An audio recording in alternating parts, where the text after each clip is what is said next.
आज संध्याकाळी गेले आम्ही घराजवळच असलेल्या पार्कमध्ये.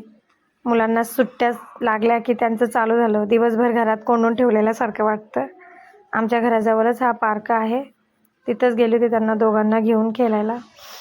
खूप मुलं होते इथं पार्कमध्ये.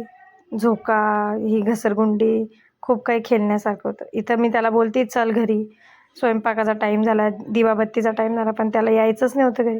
असं करत करत 1-1.5 तास तो तिथं झोक्यावरच खेळत राहिला. किती लेकरं आहे इथं पार्कमध्ये खेळायला. खूप बाया पण येतात इथं चालायला. घराजवळच हे पार्क आहे.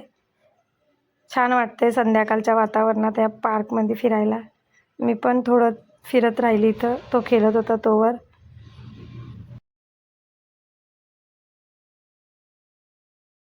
पार्कमध्ये जवळच शिवमंदिर पण आहे. त्यानंतर आलो आम्ही घरी. तोंड हातपाय वगैरे धुवून सनी अगोदर दिवाबत्ती करून घेतली. दिवाबत्ती केल्यानंतर चहा वगैरे ठेवला, चहा पिला. मग लागली मी स्वयंपाकाची तयारी करायला. स्वयंपाकात आज बनवणार आहे मी पनीरची भुर्जी आणि चपात्या. पनीरच्या भुर्जीची रेसिपी मी पहिलेच शेअर केलेली आहे आपल्या चॅनलवर, नक्की चेकआउट करा. असा संपला आमचा आजचा दिवस. कसा वाटला कमेंट करून नक्की सांगा. बाय, भेटू पुढच्या